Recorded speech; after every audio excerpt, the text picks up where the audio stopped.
Jump in here. Yes. All right. Let me go to my dashboard. Pull up my Canvas course real quick.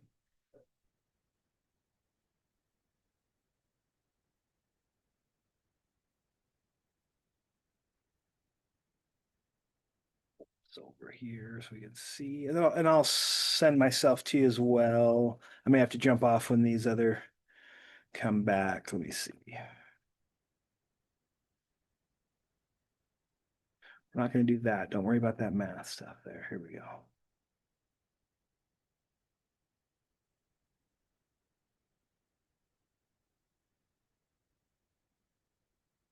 I'll send it over to you here. Excellent. I'm just looking at week 12 over ancient history. Here's week 13, fixture cap. Yes, so it should look kind of familiar. We're just going to do kind of like we did our first one. Yeah, like we did on the base mount. Only this one, fixture cap was a metric part. So, and it was done on our old templates. So we just need to bring in, I'm going to open that drawing because that was one that you guys all dimensioned. So make sure you've got those ones redlined and updated. So you might want to double check that. Doesn't have to be today, just before you turn it in again, update your red lines from your fixture cap. And we'll add a new layout to it. So it's an A3 size layout we'll be looking to add there. So I'm going to draw this using the isometric planes of CAD. So I'm not going to draw the obliques, right? We went through the two obliques. And the only one we really didn't draw is a general oblique. And that's just because a general is just something other than on a 45-degree angle and can be full, three-quarter, half scale. So it kind of falls under like anything that's kind of not at a 45 projection angle. Anyway, that's just a quick wrap up of our oblique studies.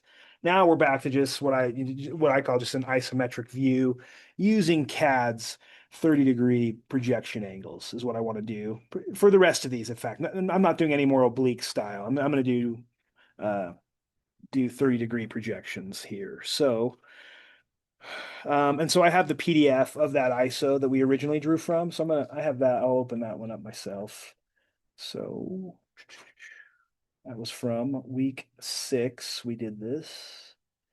And so this is what that looks like in case you can't remember. That was the original. And we just want to draw this actual isometric view of that now. So this is on 30-degree projection angles. So we'll use yeah, this is good. And that's why I wanted to recap and do most of these this week. And we may do some right after Thanksgiving too, but just using CAD's way of making this easier on our life, I think. I would say this week we won't dimension them, and well, I haven't added any dimensioning to them, but I think we can cover dimensioning maybe on Wednesday, not Wednesday probably, because we do have a speaker this week. So I might talk through some dimensioning tomorrow, but I haven't explicitly said required to dimension, so I don't think I'm going to until maybe after Thanksgiving. I've made up my mind now. See how I talk myself through what I'm going to do. After Thanksgiving, I think we'll still do one more that we will dimension, just so I can show you kind of how to do just kind of this oblique dimensioning. Is what they kind of call it. So, and it's a little bit painful in CAD, but and I still feel like I have some work to do to get my arrows to be oblique. You can tell my arrows have not been oblique. So anyway, I can still do some refinement myself. But I'm going to pull up, I've got this as my reference to draw this. But the first thing I'm going to do is go find this orthographic drawing that we did. So you should have a copy of that because you turned it in, I graded it, and then I told you to fix stuff, or I told you it was perfect. Either way, we're ready to go now. So you should have an ortho of this that we did in week 6. It looks like this. It's on an old drawing sheet. I still have mine on an A4 and an A3 size. I can't remember what I did. I turned in the A3 size my A3 size was at a 1/2 scale. So it's quite a large part actually, because that's an 11 by 17-ish sheet size here. And it only fits at a 1/2 scale. And that's not going to be a good scale for even to add an isometric view to this. So I'm going to have to scale that down. And then this one is at what? I have these at a 1/4 scale on an A4 size sheet. But what I don't have is our ISU layout. So the first thing I'm going to do to this is I'm going to just save this as kind of make a copy. I know that in the real life, we would just keep this as the same file. So I'm kind of breaking the rule like I did last time. But because normally when you do revisions, you don't, you're going to be the same file name, same drawing name, same everything. Just call it Rev1 and fill it out. we're kind of taking this to the next level, just like, well, we didn't even have a revision history on this thing. It was maybe this was just an approval type process drawing. Now we want to put it on our real ISU template. So, and I'll still call it Rev1 though when I get done with all this, because I'm just going to add the isometric view to this and the new layout. So to do that, I use the design center. So here's my design center. From the design center, I'm going to add that layout to this drawing. Let me back up just a minute. Like I just told you, I'm going to save this in my folder where I'm going to, for week 13 is what I want to do. So that's kind of why I'm changing the name of mine a little bit. And I just call mine Rev1. You could keep yours the same essentially. As long as you're not keeping it in the same folder. It doesn't like the same name drawing in the same folder. It'll overwrite one, but I'm going to move mine to kind of this week's folder, which is actually week 13, and my fixture cap. So I have this one.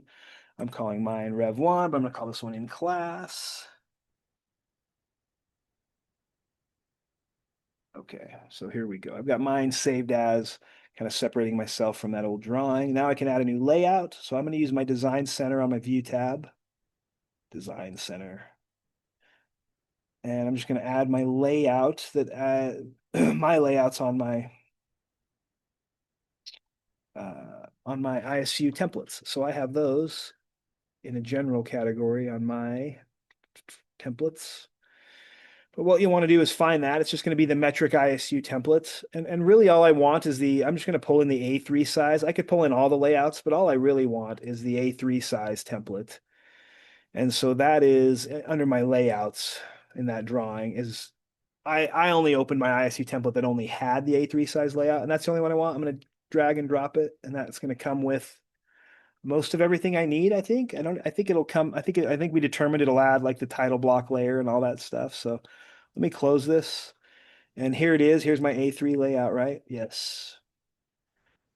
So it added, I'm going to go just check again, but it should have added like a title block layer. Maybe is the only thing that came in there that's different.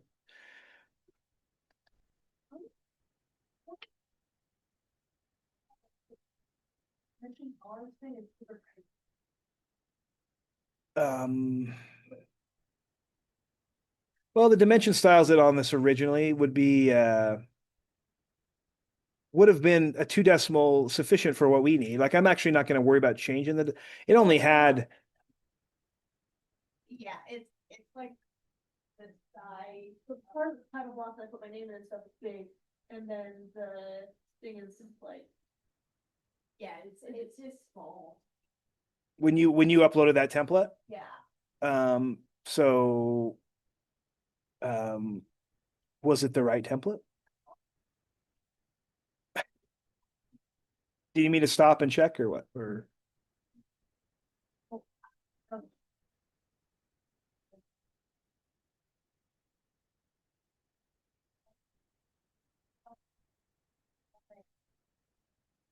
I clicked on layout. I'm gonna start recording again here, and yeah, cool. Yeah, that's good. What? So that's good. Yeah, I'll bring mine in one more time again because I actually deleted mine, so I'm gonna go back to my here. I'm gonna go back to my drawing. I'm just gonna pull in there's my layouts is what I'm pulling in, A3 layout. I just want to show one thing. I'm going to close that now. So this layout comes in at the end here with my stuff. If you ever have to get rid of blocks, so if you ever like brought in a block and you have a block that maybe has the same name, sometimes you have to purge your stuff.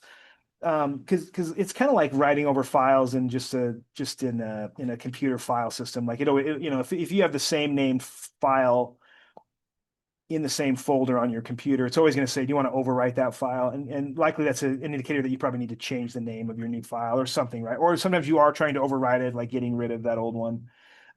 If you ever are working with blocks, I think something that I don't think I've ever covered in here, but like a block that had a name, maybe I've changed my block and I've done some updates to it.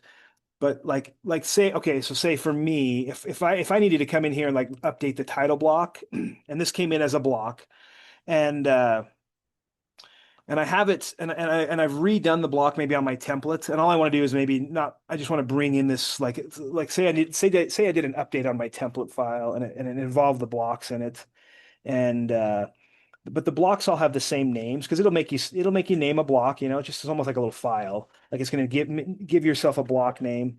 Well, if you just updated the old one, but it has a bunch of new stuff, and you go to like drag, like you would come in here and be like, well, I'm going to delete this block and I'm going to add the new one in. Well, it's always going to like it'll give you this like dialog box that says, do you want to like redefine the block? And you say yes, and sometimes that works, and sometimes it doesn't. Sometimes you need to purge the old blocks out of your drawing in order to kind of upload something that had the same name, but it has been changed, but it's not accepting the new changes. So I just want to say, like, and I don't know where this is on the ribbon menu, but in my mind, I remember the movie The Purge. And so I remember when I've never actually seen all those, but I'm pretty sure they're pretty demented. But it helps me remember that, hey, there is a way to like purge your drawing of things that and so if you just remember purge, Purge, and you type that into the cursor, it'll bring up this purge um, dialog box. And from here, you can actually permanently remove stuff that you don't want anymore because sometimes you have like lingering like names that are going to cause issues when you know updated blocks come in with the same names. Sometimes you have to actually purge them. And so purgeable items are blocks, they're dimension styles, they're layers, they're line types, okay? And even layouts and stuff I think are is layouts one? Maybe layouts are not a purgeable item, but blocks is one that I have to use kind of frequently when I'm doing my updates on my template. Sometimes I have to purge the blocks out of it so that I can have made them new and bring them in. So what you have here is like this way to like purge stuff. And so if it was a block, like say, I'm not going to actually purge anything, but my blocks I have are just kind of the A3 and A4 size title block here. But you can actually come in here and like it's kind of like a design center in a way is what it reminds me of, but it's this purge system. You can come through and select something, and then you can say, like, I usually right click on these and be like, just purge this. And it'll be like, you want to purge that out? And I'll be like, yes, I want to purge that. And you would select it, and then it gives you this like purge it and yes. So this is a way to actually kick something out and totally get it out of its kind of memory bank. And then you can bring in stuff with sometimes with the same name and have it actually be the correct format. So if you're ever struggling with bringing in something that you should be an updated version of it, just remember Purge. Remember the movie Purge. Remember that you can purge your drawings of like files and stuff that are within it that need to be cleared out in order to accept the same name stuff. I don't know. I just wanted to show this that I do use this on occasion. I don't have any particular assignments where I make you purge anything, but and so this is probably going to not be unless we're using it, we won't remember. But anyway, when you guys were having issues, I was like, oh, I wonder if I'm gonna have to have them purge something, but not necessarily. I think it was just the matter of bringing in and I'll come back to this and finish it at the end. So all I want to do is now just jump over to clearly 1-to-1 is not going to be a scale that's going to work for me here though. I'm going to unlock this and probably go to, I'll just go to the 1/2. I think is still too big for this. I don't think I can fit my 2 orthographic drawings on here with an ISO. So I think probably going to be either a custom scale or down to a quarter scale. Quarter scale might look okay if I get rid of these. Sorry, I'll jump back in there, get rid of these. If you notice, your viewports are probably annoying like mine. They love to turn on the grip and it loves to turn on the grid all the time on me. But anyway, that's a good question. I think it's just like a default. Yeah, probably if I dug around a little bit, I could probably find, but it is annoying, huh? Yeah. It's I don't know if adding a new viewport sometimes, maybe if you delete this viewport, add a new one, if that helps. Um, yeah, I should know, but I can't say off the top of the head I know where to turn that auto on. But there's got to be. If it's auto doing it, there's got to be a setting in here somewhere. Where I would start to go look is maybe in my options. Or if you remember, like a lot of the custom settings on this thing are buried under this mini little options tab here, and you have a lot of programmability in this. We don't spend a ton of time setting this up because your computers will always get wiped back into just the default format if you were to spend a bunch of time. But it is pretty common for drafting departments to customize from default pretty substantially usually. So I would guess if I dug around in here, I might be able to find where it's defaulting turning on my grid snap in a viewport, but I'll have to do some checking. So the other thing I want to point out to you is what I can also tell is even though these are annotative type these are additive dimension style that I've dimensioned all this with. When I change the scale, I'm going to have to go in and re-space these out, considering the scale sometimes. I feel like it does a great job of annotating it the first time out of the gate. You know, you might go into your viewports and set them at that. In this case, it'd be 10 millimeters for the first dimension and then 6 millimeters thereafter minimums. I don't feel like that 6 millimeters thereafter is sufficient enough. I usually am dragging that out beyond 6 millimeter in a lot of cases. But I'll probably have to come in here and maybe consider the spacing based off the scale. So if this is like a 1:4 scale, I may have to go out here and space those away 4 times the amount or some other dimension. So I'm gonna have to come back here and play with my dimension spacing. So just note that if you're gonna bring in, if you're gonna do if you're gonna have to rescale from how you originally had your dimension spaced, you're probably gonna have to readjust those back in there. And I can tell right now I've got like dimension crowding going on. Once I've gone from a half scale to a quarter scale, I'm gonna have to space those out. This is too crunched. This is not clear. It's just too, I've got room to work with, so I might as well space those out better. Okay. That's one thing that's on my radar. And then the other thing is I'm just going to add a new viewport for the isometric view that I'm going to draw. So let's do that. And just while I'm in here, I'll just go over to my viewport window in my layout tab and add just a new viewport for my isometric that'll come in here somewhere. I don't need to worry about that too much. I think I'll lock down this one at a quarter scale for a minute though, and I'll leave this one unlocked and I'm going to go over and start drawing it now, just somewhere in model space here. So I'm going to turn on my isometric planes. So I've got that loaded, got my isometric planes loaded on my command or on my status bar. So I'm going to turn those on. I can navigate between all these, but it technically doesn't matter until I'm really placing like ISO circles is really what is dependent on that. So there's mine just kind of what, am I on the left? Isoplane left justified kind of there. I'll just draw over here somewhere. So I've got my drawing up and I'll just build my glass box for the overall of this too. So what is this? No, wait. This is a radius of 110. So 110 by overall. Oh, I don't know. I gotta do some math, huh? 300. Oh, well, and you can just use your, if you have these drawings on hold on a minute. This is helpful, but it definitely made me do some math. So maybe it's more helpful to like pull out my actual week 6 drawing. Here we go. I'll probably pull this up on my other side. This will help me build my glass box a little cleaner. This was my dimension drawing from week 6. So I'm just got to make mine 110 by 420 by 150. Yeah, 120 by 1. So I'm going to pull this one up along with my ISO one. This one might be a little more helpful actually. So let's do that.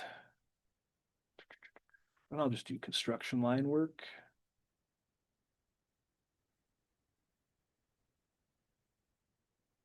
Over here somewhere. It's 420. It's 420. Oh yeah, so I'm looking to have these snap to 30-degree planes, right? Yes, 30 degrees. So I can get this built like that. This is the overall depth of 150. And then back, what I like about this is now I can start using my polar tracking a little more. Like I like to use it like this. Yes, that's great. And here, so there's the base. I just need the height of 110. 110 overall. And back to this point, wherever that alignment is. Target, move there, right there to there. Love that. Do the same thing back here. Back here. And then back around.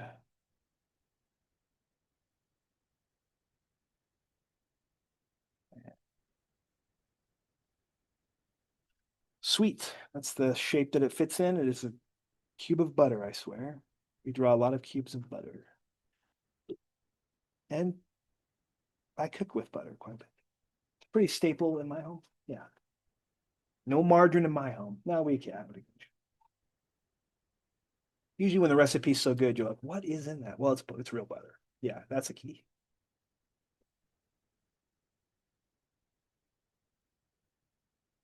And then let's draw this in. So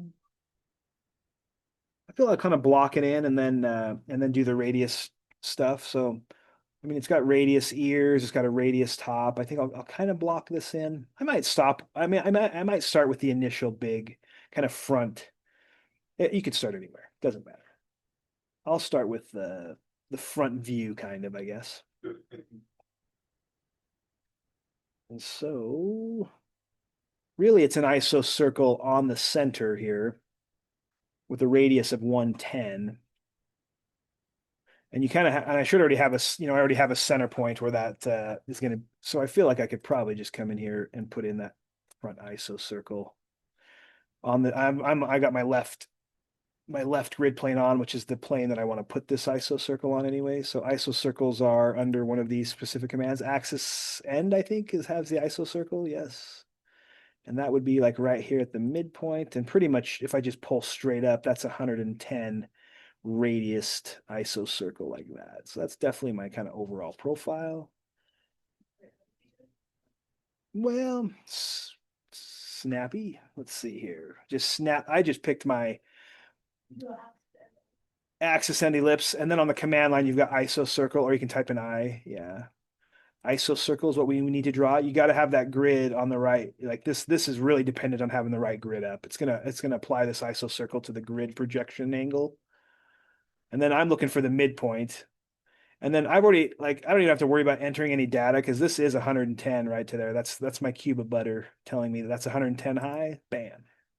So there's my ISO circle. This will get trimmed out. I don't even need this part here. And then it has a rectangle in here too. I can draw that in. Of course, I'm going to have everything I draw over here. I'm going to kind of move over to the backside too and kind of keep track of that. But I'll just, let's do the little rectangular cutout area. From the midpoint, it's over 60 millimeters and then it comes up. These are 60 and then these are 120 and then down.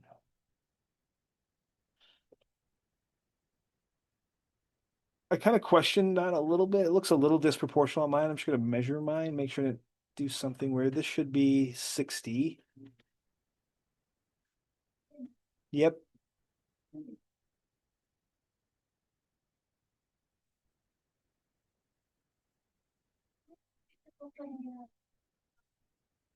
Are you in the left view? The left? Maybe you're not on an isoplane. You haven't moved your grid.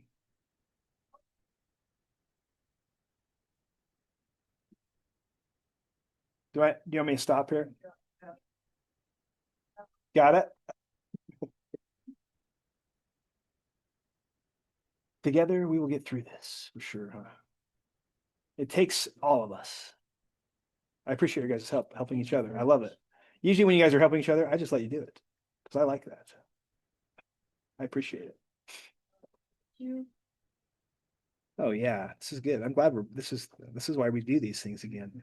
So it's like it's a modified an ellipse, right? And our ellipse patterns are yeah. Axis end type will have an iso circle as kind of a modified. Yeah. And then yes. Oh, you have to put it on the ISO plan. Yeah, actually have to read it first. Oh, okay. Yeah. Yeah, isoplane. Yep. This is critical. You got to put those planes on. Because you don't even have that as an option if you're not in an isoplane, it can't draw an iso circle. So if that makes sense to you. Yeah.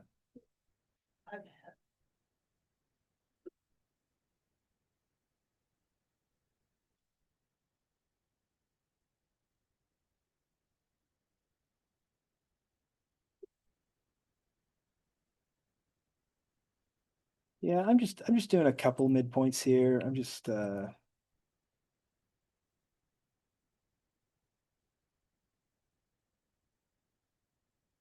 doing a couple of checks, but I think everything is okay. I just want to make sure I didn't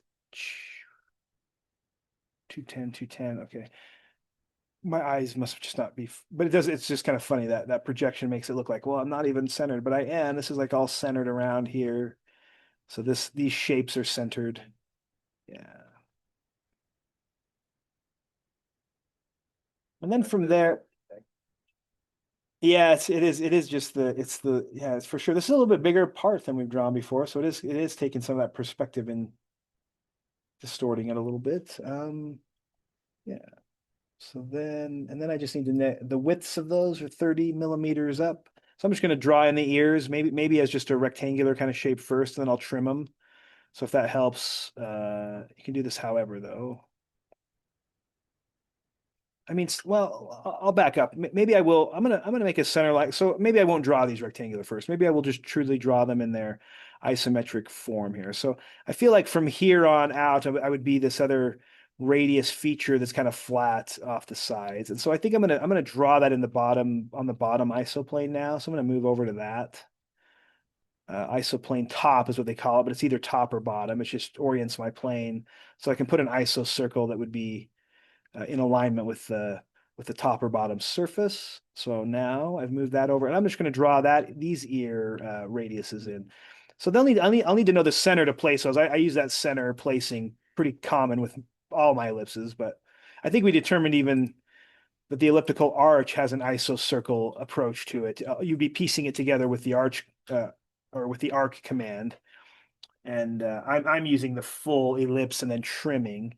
But what I want is just some construction lines of where the center of those are. So I have on my ortho drawing, um, really I'm 150 millimeters from center, and then they are 75 millimeters. So I'm just looking here. I'm using my ortho one more than anything. I'm gonna place the center of this on my bottom plane there with just some lines so I can use their endpoint as a grip. So I'm going to say I'm 150 millimeters from center over, and I'm 75 millimeters, which is essentially right in the middle of the 150. So maybe I'm going to draw. So what I've done is kind of almost like a center line plane through my butter cube. And that's because this line will have a midpoint on it, right? There's its midpoint. And then from the midpoint, I can stay on this 30-degree plane and draw it over. What did I say it was? I don't know. 150, right? 150, yes. So I can draw this line 150, and that now has an endpoint of where that isoplane circle uh, will start. And you could mirror that across. I'm probably just going to repeat that line from here, and it's 150 millimeters over to where this ear's isometric circle. This is 75 this way, but I've just used the midpoint there. So now to me, I'm ready to draw like another isometric arc. This one has a bunch of isometric iso circles, right? So I'm going to use that one. And then this one is just from here to here, right? Like I can just use grips sometimes. Well, maybe it's from here to here, or what is my overall? Let me check this real quick. Now that I see that dimension, let me pull up this. 150 from center. Oh yeah, these are smaller though, huh? These are only 120 or 60 millimeter radius on these iso arcs. So I was thinking they were the full length, but I'm only going 60 right there. That makes sense to me. I was kind of nervous for a minute, like, wait, it doesn't come out to the edges. No, it doesn't. It's only 60 from there, and then it's going to kind of trim back and yeah. And then I can just copy that one over to the other center point, copy this. Of course, I got a lot of trimming to do.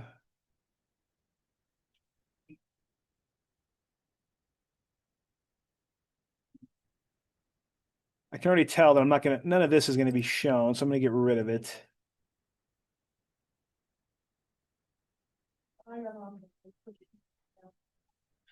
Yeah.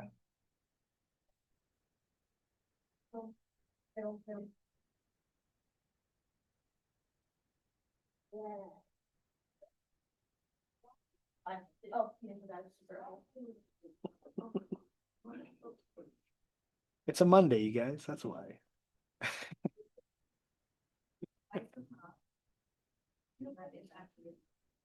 Yep, that puts my ISO circle on the correct plane. Top could either be top or bottom. It's kind of misleading in a way, but mhm, totally.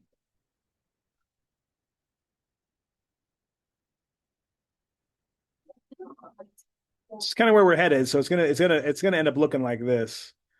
Um, I'll show you what I'm going to do is I want to show this thickness here though now. So my next move is I'm going to come up however thick this is and copy that thing there and over here. So I've just got this full ISO circle set right now, but I'm going to come to the center of it and drop 30 millimeters. And so I have another endpoint to copy this to. So I'm just going to back over to my construction layer.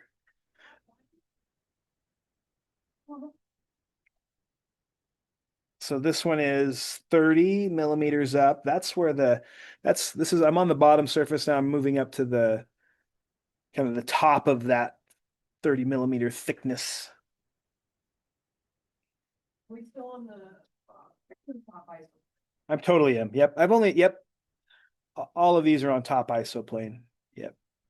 However, I'm on the bottom of my object, so that's kind of weird, right? Like, but the top and bottom of my object, really, the top ISO plane will drive where I'm at in there. Oh yeah, you got to be able to see in 3D though. That's why I love this. It, like hurts your brain a little bit. Some people just catch it like this though. It's like, and then you just want to punch them because it's just so easy for some people, and they just have no trouble with this. And other people, it'll just the more we practice, the better we'll get. I feel like, and I'm just copying these up now.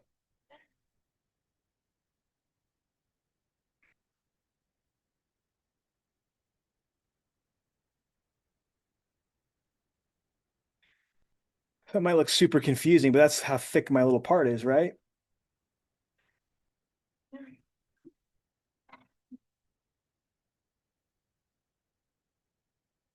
I'm going to do another copy too, though, because I'm going to kind of start building my back surface as well. So I've got this piece and this piece and this piece. I could have joined those, but I'm not.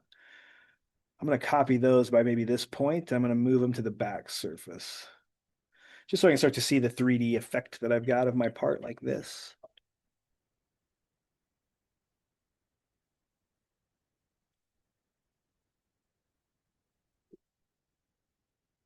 I've got some holes to put in here. I'll do that later in a minute. Maybe I'll try to get these kind of tied into the main arcs here. I gotta kind of worry about, the horizontal lines and how they meet up. And I think the bottom one should just take off from here. Oh, I'm going to go to visible line work though, and kind of work back in because all I'm looking to do is kind of tie in my front view to kind of that stuff, these ISO circles here. So I feel like I've got a line. I'm still on my ISO plane. You'll notice with lines, it doesn't matter which plane you're on. Because you have the projection angles you can project to. So even if I toggle this on to a left or right with my lines, it's less dependent on the plane, the grid behind me being correct. With the ISO circle, it's totally dependent on it. So really the only time I really worry about the grid behind me is when I'm trying to place an ISO circle for the most part. Other than that, I can draw lines with just the with just the tracking like this that will be. So what I'm looking for is this comes over so far, like I can draw it at least over to this bottom ISO circle, right? But that's not how they meet. It actually comes off this quadrant and comes straight to where they meet. So I feel like I'll repeat this and I'll look for the quadrant. Well, that could be a little tricky, huh? Maybe I'll look for a tangent. I'm trying to think of how I piece this together. I know what I'll do. I know what I'll do. Maybe I'll just look for the right place maybe I'll project this center line across here. So this is center of my ISO circle. It'll be center of my hole through you'll hear me call that part an ear. I feel like it's kind of like an ear, these two little sides of this being the main cylinder part. These I might classify as an ear, that makes sense, but that's a non-technical term. So the ear sections here. So I've just kind of pulled out where the center of that is. And from there, maybe this helps me because when you're working with these ISO circles, sometimes it's hard to know, do I hook to a quadrant? Well, the quadrant of this one says it's here. I've got some weird grips around an ISO circle that I gotta kind of watch. But really in my view, I think I'd be from here back over to here. And this would be yeah. this would be how I kind of terminate. This is going to get trimmed out here, right? So, and you can do a lot more drawings and then trim, but I kind of do it piece by piece. And I jump back and forth from construction to stuff. But so now I want to keep track of where the center point of the upper iso circle is.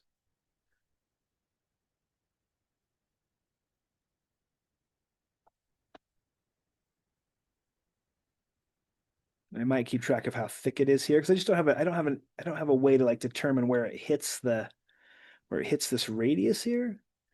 So I can't remember how I drew that actually. It's got a curve there. I may have done an arc. That's kind of tricky. I don't know. I don't remember how I did that. Maybe I'll worry about this. Is kind of tricky. What I'm saying is this is kind of like a project over the circle, this one, right? Over. Yeah, I love what I've got you. You got me. Yes, see? I love that. I already understood what you were saying once you told me. Because what I'm doing is I could copy this over, huh? So it's like I don't need a lot of it. I just need this, and maybe I'll finish that kind of closer to the end, but it's not going to look like this because this is a curved surface. So like just if I'm going to be able to copy from this point, this iso circle over to here, and that'll be the same curvature. And I'll extend this line into it because this doesn't meet up and down like this. It's going to meet into a nice curve. The curve's going to match this curve just like it matches this back curve. Yes, totally. Well, maybe I will. I'll do it while I'm talking about it. It's just going to cause me to have to do a lot of trimming because I'm going to take that whole iso circle over and it's kind of big. And I only need this little piece right here, but I can definitely do that and then trim it. Let's see how good. This is where I struggle. Sometimes I'll get it trimmed all out weird, but I can always, let's see. Let's just do a copy of this piece, copy this over to here. That's what the curve looks like. Yes, love it. Yes, you can just do whatever you want to do to trim that. Yeah, sometimes I'll just trim. What I'm trimming is, yes, this is the one you want to extend. I'm with you now too there. Got to extend that one to there. That's that same. Yeah, that's how that meets that radius, huh? But then everything else, we just need to trim it out. So from there out, we'll just trim this thing. Trim the rest of it so it doesn't confuse it with some other iso circle over there. Get rid of it. Okay, that wasn't so bad actually. It's pretty easy. I got a lot of trimming to do over here still, and still a bunch over here. But I think I'm gonna try to target over here where that terminates as well, and then the rest I can trim. So like this I feel confident that I can trim this out, and even this part here. Still got to like terminate it over here and then turn it back. So let me turn back on my construction line work, but hopefully we can start to see how that's coming together. This is a good one actually.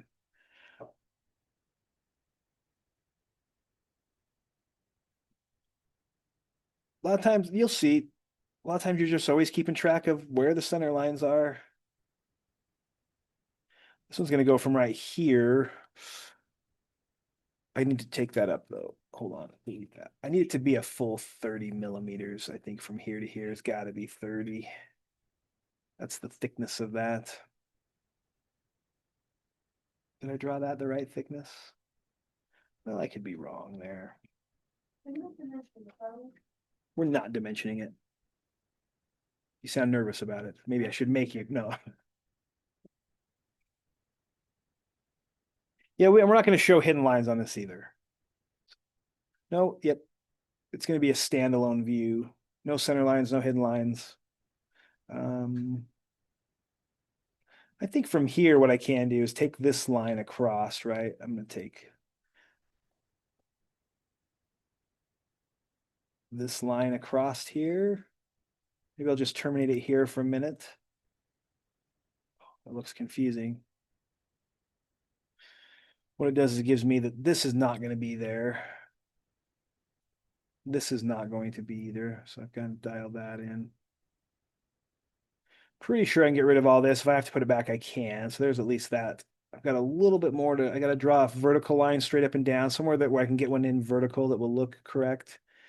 And then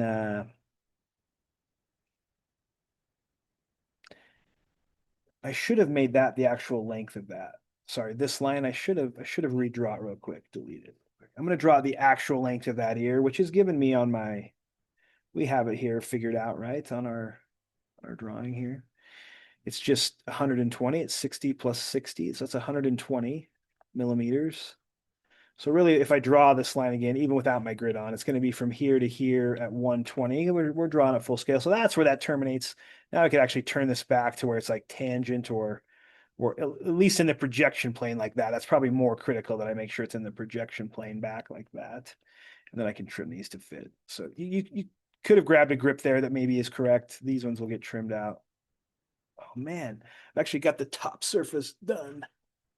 It's painful.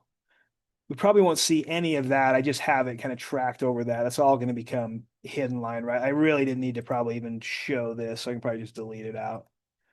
It won't show through. I won't see it from there.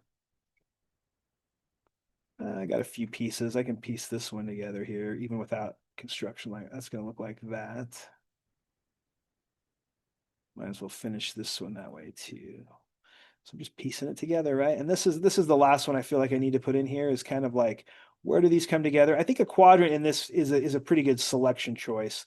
It's also, I'm just looking for something to be tangent. And so something like that. I think I chose quadrant grips on that. That's up.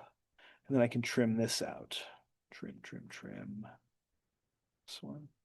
Yeah, that is actually a finished side. So whether you could mirror this over, might I don't know, I could try it. Like we'd have to mirror it across this projection plane, right? So, but it's gonna be, is that gonna be correct? I don't know. Maybe. Just copy it, then rotate it. Even if I mirror it, it's gonna be back. It's gonna be,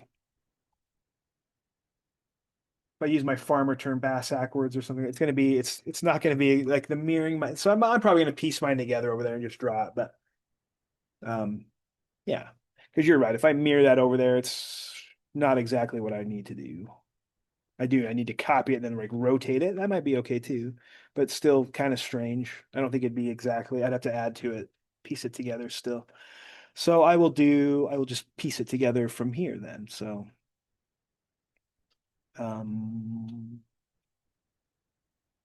yeah.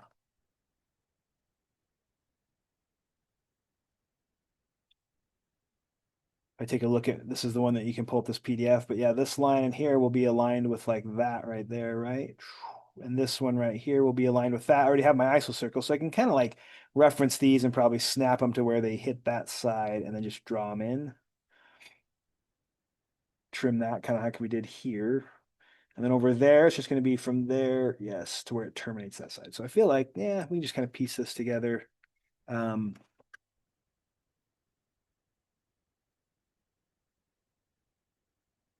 me look at one more thing. Maybe I want to put this in where this one meets that one at a projection angle. That could be kind of hard to determine where that line actually goes and what it's like, what it's going to snap to here. I'm definitely looking for some point of tangency between this arc and that arc. You know, if I'm in here with a line, and what do I have? Well, there's its quadrant, and that's kind of, I've kind of drive by these quadrants sometimes, and there's where it'd be like tangent to the next quadrant, or there's the next quadrant. I think I probably chose that as the point to drag across that quadrant there, which is kind of because it's based off that weird plane on the ISO circle. So then that helps me trim out a little bit more of this that's never going to show like that, and this and this and this, right? Even this. And then even without my construction line on, I can say that there's my target, and I want to know from like right here, and then where it kind of at least goes there somewhere. If you can't tell for sure, just pull it across the line like that, extra long.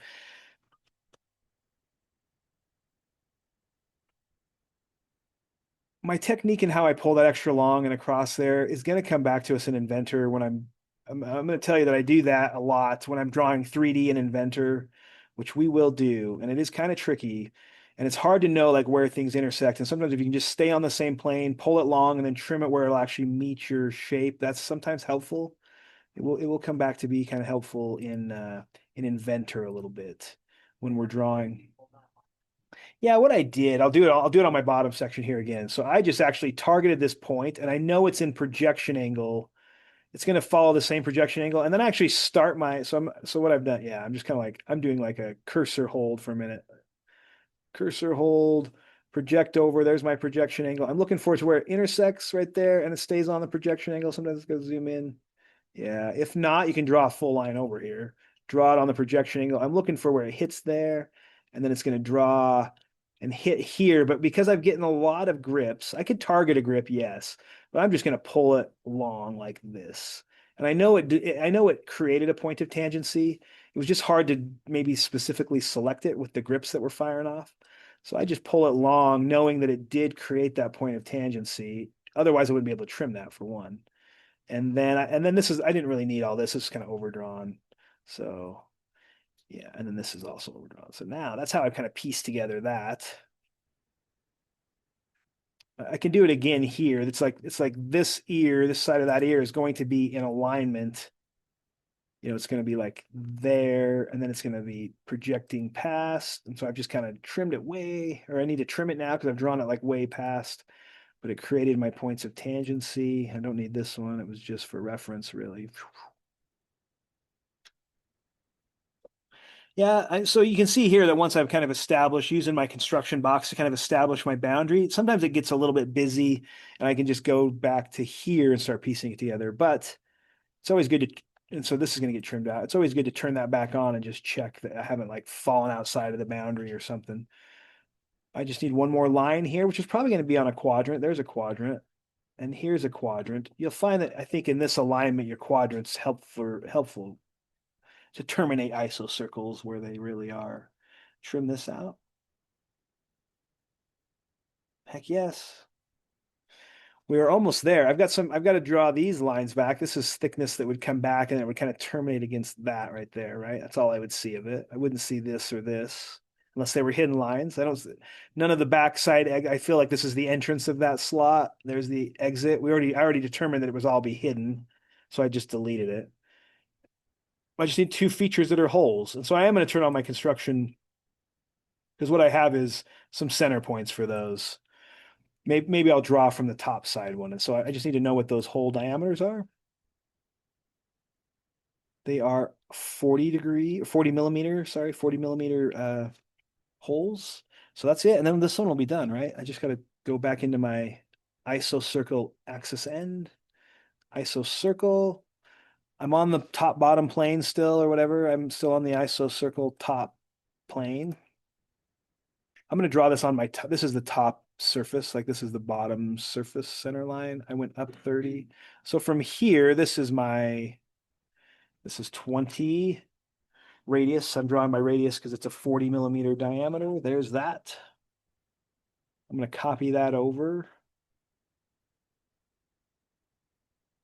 to the other little top section here. Nice. Well, I'm going to do one more check, right? I got to check to make sure I don't see any through the hole. And this is close. Here's where that's the entrance hole from the top down. Here's the exit hole if I was looking down. I almost overlap, but I don't quite. I've got a little bit of clearance. So technically you wouldn't see any of this hole. You would see none of the exit hole through the entrance hole.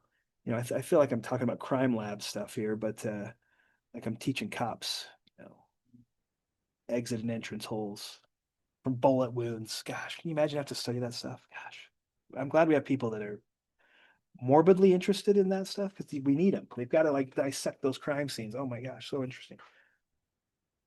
Not for me though. Not for me. That's for sure. I mean, I'd be the new guy puking in the corner, guaranteed. I'd feel so sad and bad. So I'll stick to drawing lines. I don't want to be a criminologist or a forensic scientist. I mean, maybe in the lab, just like doing some vial work or something, but not crime scene investigation. No, thank you. Super glad we have them though. Okay, there's my banter on crime labs. That's it though. This is done. So I just need to make sure it's on my this is my viewport that I have for it, right? So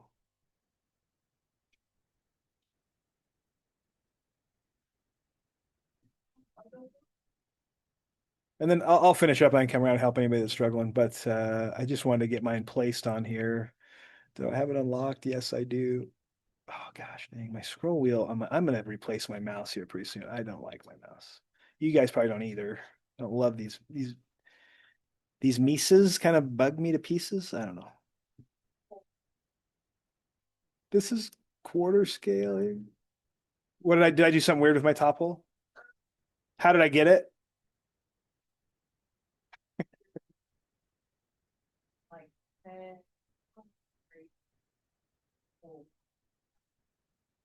Oh, let's see here. Is there like something that a detail that I'm missing? Is that what it is?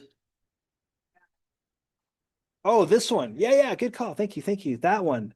Yes, good, good, good. It's this, yeah, 20, yeah, perfect. Good. I'm not done. Okay, but I've got my image locked on about where I'm going to be, so that's good. I'm at a quarter scale. I'm just going to lock that at a quarter scale.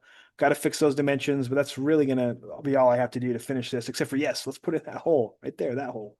Cool. Let's go back to the I'll jump back over to the model, and it's totally necessary. It's and there's my I actually already have a center line across from like front to back. And so on that midpoint is where I'm going to probably put that ISO circle. Is there probably some specific detail to that? Yes, but I think I'm just going to place an ISO circle on the top. I'm on the top plane still. And so and I have a midpoint here. So I feel like I could just select that ISO circle from this midpoint. This might be all I need to draw, and it's a 10 like that. Could be some argument that it wouldn't, I mean, should it look a little bit? Yeah, maybe. I think that's all I drew mine though. Now I'll turn this off here.